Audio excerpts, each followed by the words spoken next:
doesn't confuse me. But let's start how I would approach this painting for the second time. The first thing I do is I always dust up my painting and I clean it with the larger brush. I can also take a clean palette knife. That would be preferable than, and then I'll just go lightly over the surface and take some of the unwanted texture. Or if I know that I'm going to be repainting highlight, this is a good time to take the highlight out so it's not going to be on my way when I paint. But I'm probably going to leave a highlight the way it is. My second step is a lot of, sorry, I'm moving around my chair, is a lot of artists and students ask me, do I oil my painting? And I really don't. But what I rather do is use a transparent glaze with a lot of medium. Well, not too much actually, just some medium. And then I'll pick transparent color or semi-transparent color and just glaze the whole thing. It could be a combination of two colors. And I think what I'm gonna pick today is not a transparent color, it's a turquoise blue, but by dissolving it with the medium, I'm gonna make it a little bit more transparent. And I'm gonna just use this to bring a little bit more color and therefore unify the whole painting, but this very thin, I'm gonna need a little bit more medium, very thin layer. And you don't have to do all over. You can, like, I could go over the face. Oh my God, it's turning blue, help me God. But it doesn't matter because I'm gonna repaint it.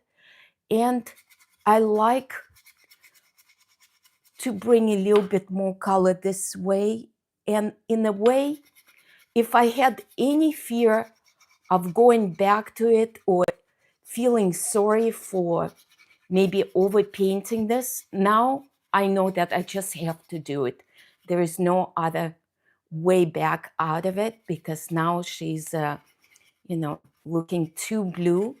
Of course, I can help that a little bit by wiping some of it out.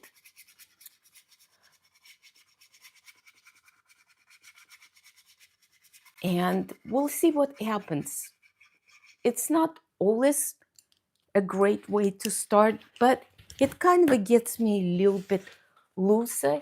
And then, as you can see, I can't totally take some of that glaze out, but I could make it a little less on the face.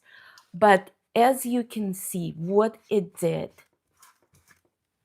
it brought another common ingredient all over. So the blue is on the white of the short, is on the skin, reflecting back in the shadow and unifying background that was a little bit more broken. Now, how it's going to end up, I don't know at this point. I like the painting. I feel that it's not too far from being done, but I know that painting is like a sweater. You pull one thread and the whole sleeve gets undone.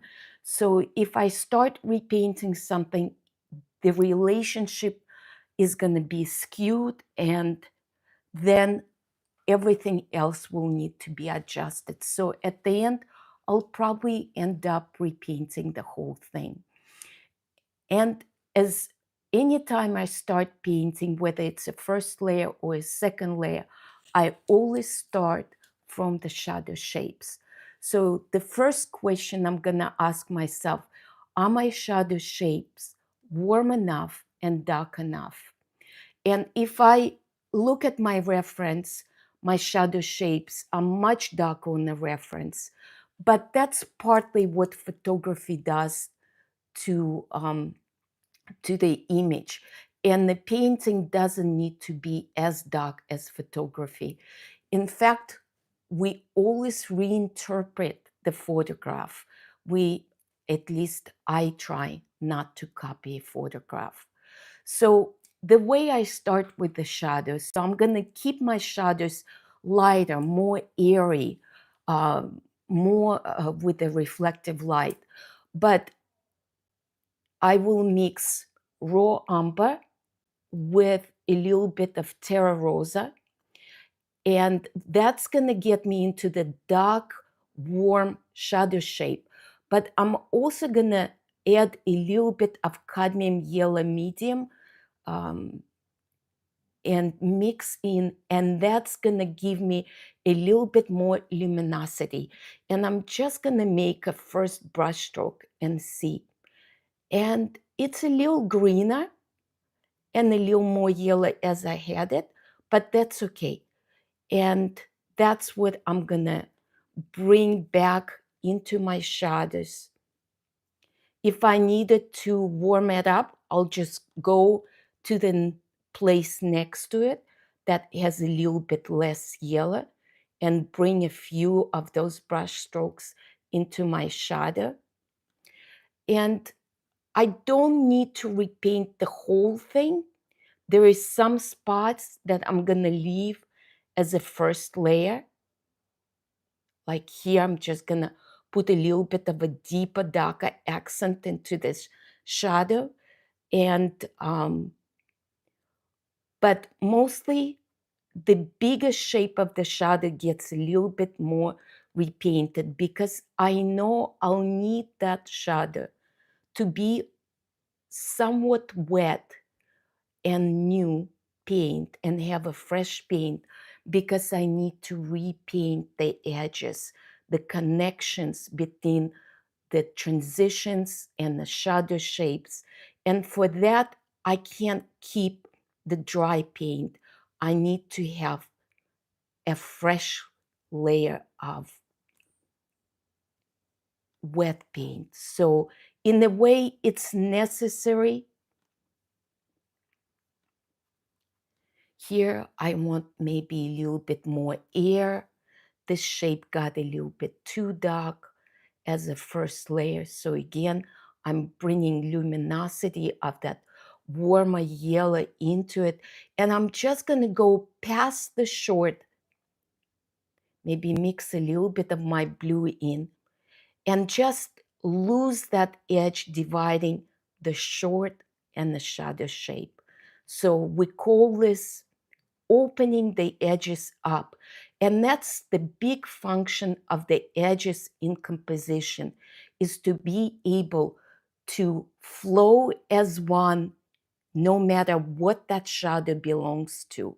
So whether it belongs to the hair, we open the edge here by just softly transpassing the edge, flowing down the form, the side planes of the face, down to the turning of this cone shape of the neck into the shoulder and into the short. So now all the shadow shapes are unified, and I'm just gonna check on the other side.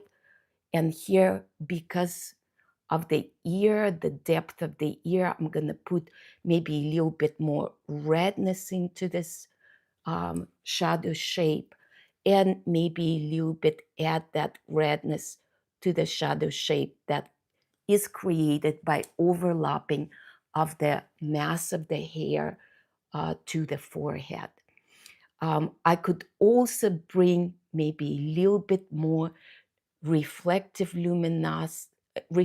light and luminosity to that shadow on the other side of the face that is getting a lot of direct light, and therefore the shadow here becomes luminous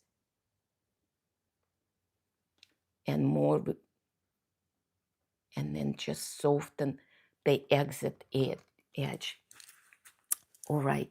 And then the only shadow shape that I have not uh, revisited is the shadow shape on the bottom plane of the nose. And I'm just going to unify this all together, no matter whether I wash out a little bit of the darkness of the nostril. I'll come back to it. And then maybe I can go and put a little bit of a reflective light to the hook of the nose, since it's getting the light here. All right. And then what I usually use as one of my favorite tools is a sharp skewer, which you can get at any um, grocery stores. And this is a good tool to come back and maybe open up some of the paint and also soften the edges and connect one value into another. So it's just a small little adjustment, but it does make a difference. All right, so I think I have repainted my shadows, and I'm gonna start repainting my light. And so notice how my shadow shapes, they came from raw umber darkness modified by warmer colors of cadmium yellow and cadmium, actually I didn't use cadmium red, which I usually use, but I use the Terra Rosa, which is more desaturated red. And now I'm gonna create a flow of light. And so for the flow of light, I'm going to step away from my shadow shape colors into the new, creating a new, what I call almost like a lake. From that lake of just light, pure white, I'm going to create my skin tones. And I'm going to create them very similar as my shadows. One ingredient is my yellow, and this could be a yellow ochre or cadmium yellow. And because she's more olivey skin tone, I will use probably more of a yellow ochre rather than cadmium.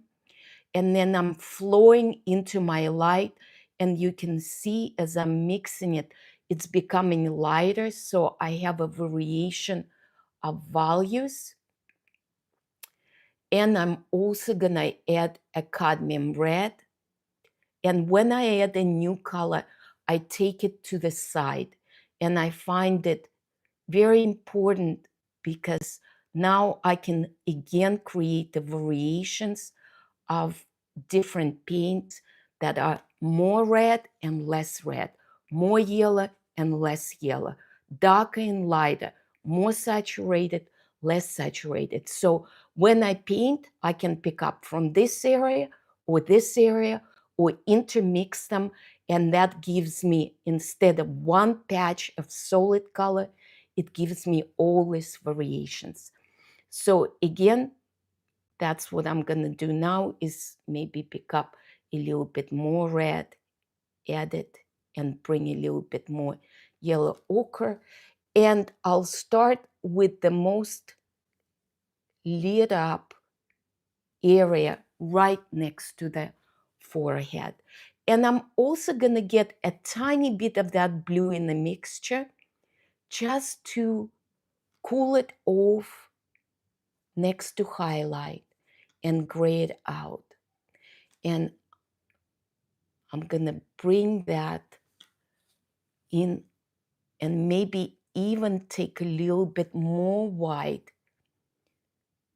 and just use less red and cool this area off next to the highlight, because the light tends to wash away the color. So using less saturated color around the highlight makes that highlight appear stronger. And then I'm just painting the openness of that forehead, allowing the light to be wide and spread over the forehead. And then I'm gonna add a little bit more chroma to my color, a little bit more saturation, and also add a little bit of more blue to start graying out some of the side planes. And notice that I don't repaint the whole thing. I'm leaving a little bit of that shadow shape from the hair, and then adding even a little bit more yellow ochre and transpassing here on the temple area, connecting the light here. And it is becoming a little bit more colorful light than what I had, and that's okay. But just for yourself, notice that the more color the light has, the less vibrancy it will have, because our eye can only see one thing at a time. It can either read color or it can read light. So when we add chroma, the light becomes less. When there is more color, then we don't see as much of the light. The light becomes dimmer. Here in this area next to the eyebrow, I'm adding a little bit more red, using that red strategically to push that area of the forehead more out. And at the same time, I'm gonna add a little bit more blue. It could be gray, it could be violet, to the upper layer of the forehead to allow that one to cool off and go back. And the reason why I am using that blue, which is a little bit colorful for the chroma of the skin tone, but because my forehead, because my background is that color, by adding that color to the top of the forehead that is moving towards that background, that color connects to the background color and moves it back. And it's opposite by temperature and color to this area of the forehead, which I want to move forward towards me. And I'm going to use this logic throughout my painting.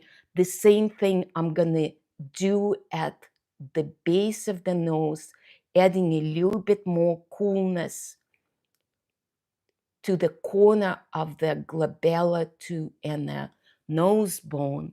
And then, similar to what I did to the eyebrow area, I'm going to put more chroma and more warmer color to the edge of the nose.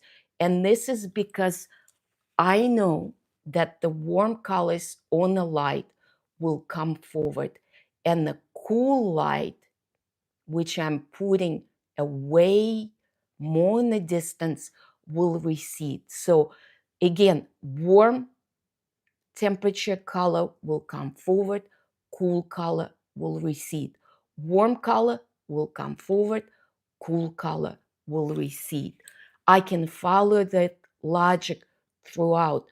Warm color will come forward and cool color will recede. So that's how I'm pushing the space on the muzzle.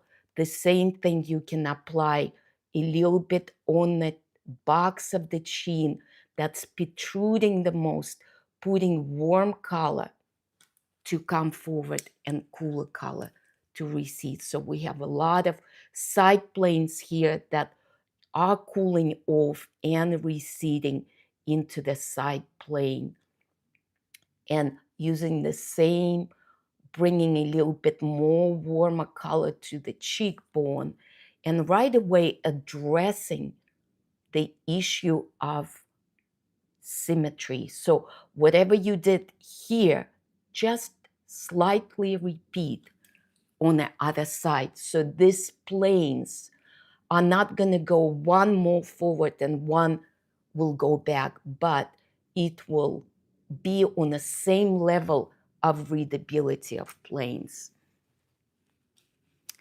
Okay, and then I've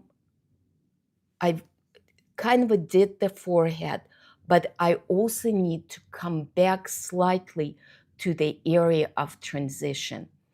And the transition is an interesting area, and I think this is where a lot of people struggle, because they view transition as something that has to last a long time or take a lot of space in the painting. For me, transition needs to happen very fast because I want to give more space to the light. And the transition is only that corner that turns into the shadow. So it really doesn't need to take half of my forehead. So what I do is, you notice I picked up a little bit more gray violet and I put it around the shadow. And I'm gonna pick up a little bit more chroma and put right next to transition. And what it does, and I'm gonna shift my brush to just a little smaller brush so I can be dealing with the edges here, is when you put a little bit more color right next to transition, like this. And this is really what happens, because when the color gets lit up by a lot of light, the light has ability to wash away the color. But when the form is turning away from the light, then the color becomes more and more visible. So your strongest color will always be next to the corner of the turn to the shadow, which we call transition. The transition is always non-color, because if it's going to have a lot of color, it's not going to transition. It needs to be transitory, meaning non-color, not important, and have a relationship to the background. So here again, I can just put a little bit of the notes of blue, but I don't want to make it too colorful. I want to make it not visible to really get your attention away from that area. So softening that edge is very important, because this is a form shadow. All your form shadows are much softer than your cast shadows. So one thing I do is I put that non-color. Second thing I do is I put a little more chroma into the light, which makes that non-color even more non-color, because there is a contrast of more color and less. So it takes away the color. And then the second thing I do, the third thing I do, is just caress the edge of that shadow. Not blend, the blending this, using your fingers, mushing the paint together. No, this is I simply caress the edge, very lightly, passing it gently once. And you can see that that edge now is much softer relative to this edge, which is a cast edge from the hair, and that is a sharper edge. And as we speak about this edge, when that edge is very close to the hair, it can be sharper. And when that edge becomes away from the source, it can become softer. And this is exactly what I did now, is I took a little bit of my warmer reddish yellow and I just made that shadow a little bit lighter. And by lightening, I lessened the contrast between the light and the shadow. And just by lessening the contrast, that edge became lesser more softer. So now you have a sharper edge at the start with the stronger light.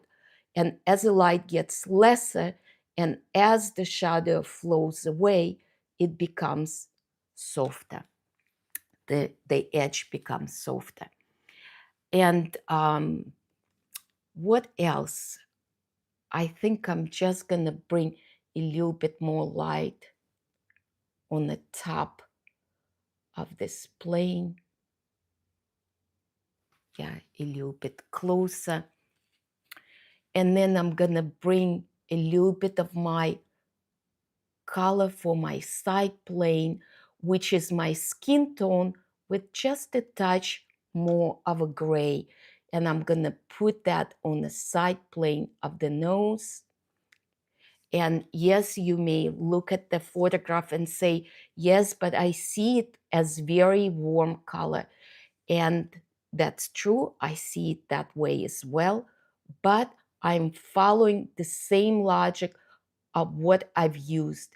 All the side planes that I have on my portrait are going to be more cooler.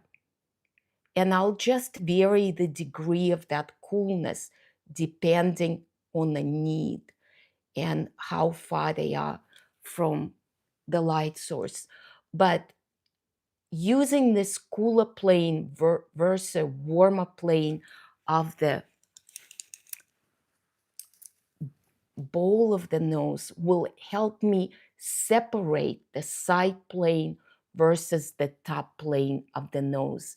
And I'm using my temperature more than my value to create and build the space. So here I'm putting a little bit more light on the top. Oh, sorry, got a little bit too much color.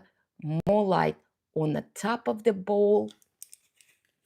And as I move towards the shadow, I'm going to put my strongest expression of that warmer red. Again, the same logic as we did here, stronger chroma next to the turn. And then I'm going to create a nice highlight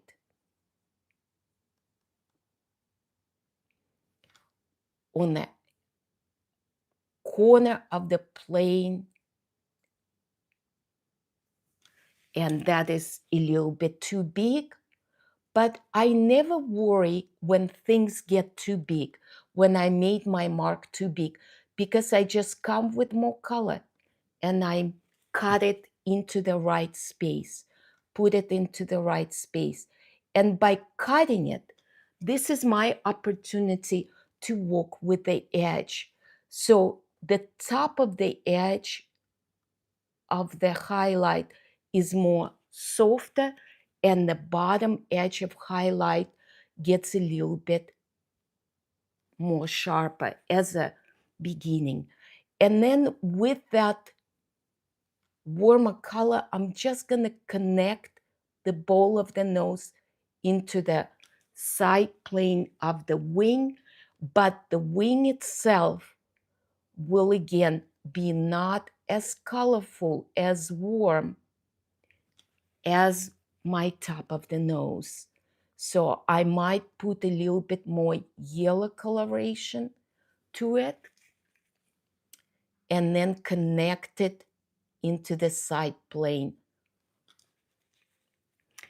And then the last, not the last thing, but definitely one thing I still need to do is address the transition between my shadow and my light. So putting the transition in, and this is a rounder form, so this might have a little bit softer transition. So I might just come back and unsharpen that edge by just slightly patting that edge. And then also the bottom plane of the nose has a lot of reflection. So here, some of that contrast of the shadow gets a little bit less, not as dark. The hook of the nose gets lighter, and the bottom plane of the nostril pulling back is also catching a little bit of a light, while the corner, this corner, is maybe getting a little bit warmer. And then I'll adjust the darkness of the nostrils. And right now, because I have a camera right next to me and it's hard to get closer, so I think I'm gonna have to come back to these details later and paint them when I have a little bit more comfortable place to get to them. So this is definitely not gonna be the end for that painting, for that nose. So, and then I'm gonna use a little bit of the warmer color temperature to separate the cheekbone from the nostril. And that doesn't need to be too much or too deep, otherwise she will become much older if we dig that separation and making it too obvious and too dark. So stay a little bit lighter, otherwise she'll have a really big crease to it. And then I might just add or try with one brush stroke, add a little bit more color right here to the bottom of this cheek. And now just take that color to a little less. And here I want you to notice that there's two shapes.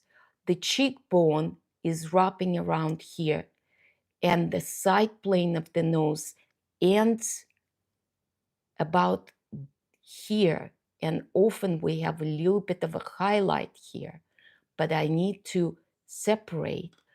But you have two shapes here, one belonging to the cheekbone, one belonging to the side plane that is coming towards the side plane of the nose. So when you're painting a highlight in this area or the light, make sure that you're not painting as one sweeping brushstroke, like it's a smiling face, that you are stopping on time here, and then you changing the direction and you picking up a little bit here. And you do the same with the highlight, that you are separating your highlights as two rather than making them look as one. I'm gonna just reinforce a little bit of my highlight on the side. And just notice that I'm building up the paint. So part of the repainting is getting another chance to bring a thicker paint to the portrait, to the fully paint quality expression. And I'm gonna just get a little bit more violet and warm up this, maybe even a little bit more. And then I'm gonna take a little bit of my shadow and also bring this, at least the beginning, into more shadow in. And so the violet is spilling out from the shadow, and then this is the light, and then I'll add the highlight the warm color holds the light.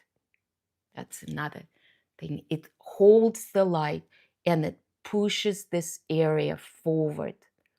And the highlight does its part as well, because the highlight marks the corner of the changing of the planes.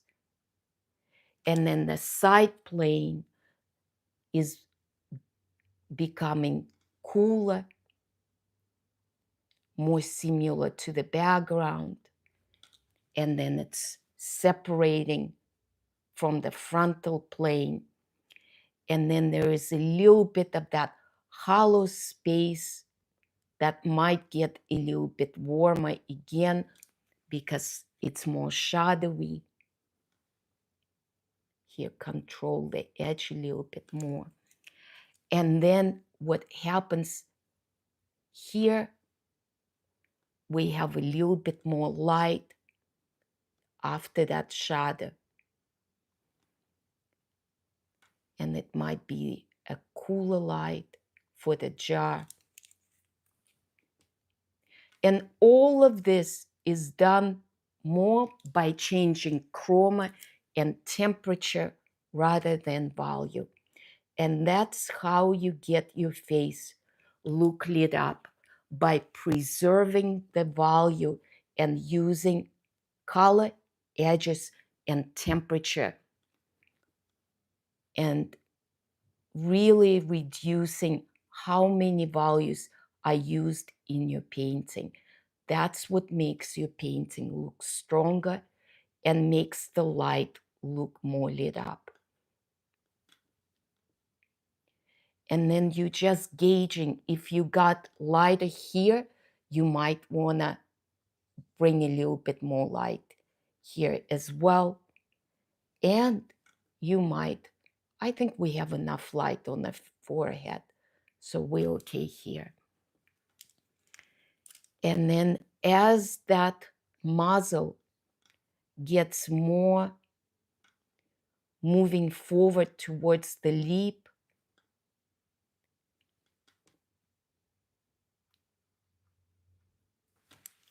it gets a little bit warmer, because again, using our logic of warmer colors on the light, becoming, moving more forward.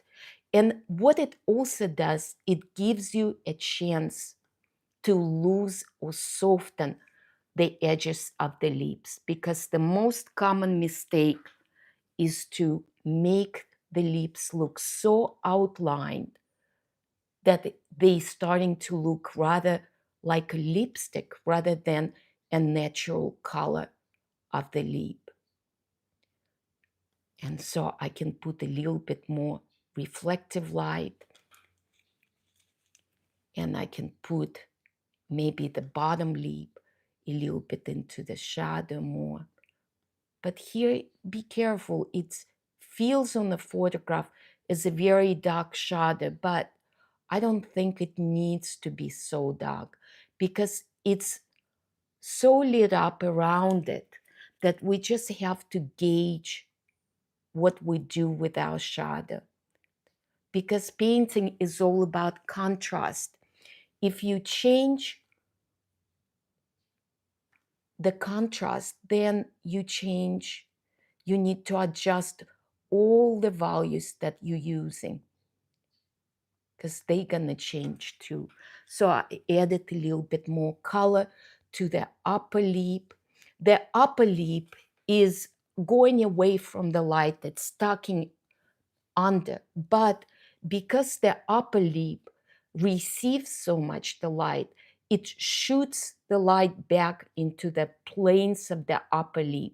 And this plane right here is receiving the most of that light.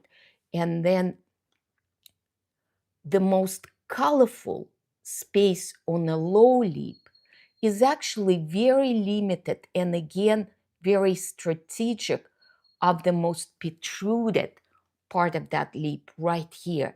You don't want to put the color into the corner, because the corner wants to wrap around and go back, while this is wants to come forward, just like this piece of the chin wants to come forward.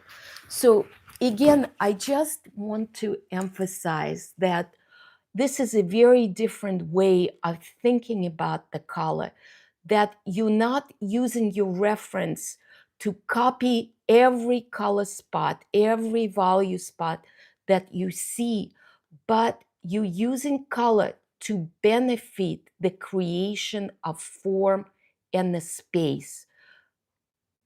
The form that wants to come out receives more light, receives more warmer temperature, more paint quality, more details, and anything that moves back becomes cooler and lesser, lighter contrast. So you can see how we're using the same concept, the same concepts of atmospheric perspective in our portrait, just to a little bit lesser degree. We're not using, the blues to push the mountain back all the way, miles and miles away, but we're using the change of temperature and the change in contrast to create the space of the face. So a very different way of thinking, but it really frees you, makes you free from having to be a slave to your reference. And now it gives you freedom of interpretation. And you can take and make that change the coloration of the model, change the lightening of the model. Maybe from a very contrasty photograph, you can become more subtle and more almost change the mood of your portrait just by using rather logic than, again, being very attached to your reference and just creating a copy of what you see. So there is a lot more to do, but I'm thinking I've taken too much of your time. I will post the rest of it on my YouTube video. Please, if you have any questions and you want me to do more of those live videos, post them and I will definitely answer what wasn't clear and make a little video for you. And I also have other videos that you can see that explain the temperature of the shadow. And so far I've been doing videos on the shadow, but I will do videos on the light, transition, color, palette, and everything about painting. I love teaching. I love sharing what I know. So I'm hoping to make your path a little bit easier, or maybe inspire you to make some changes in your practice and in your painting. I appreciate your time. Thank you so much for your support.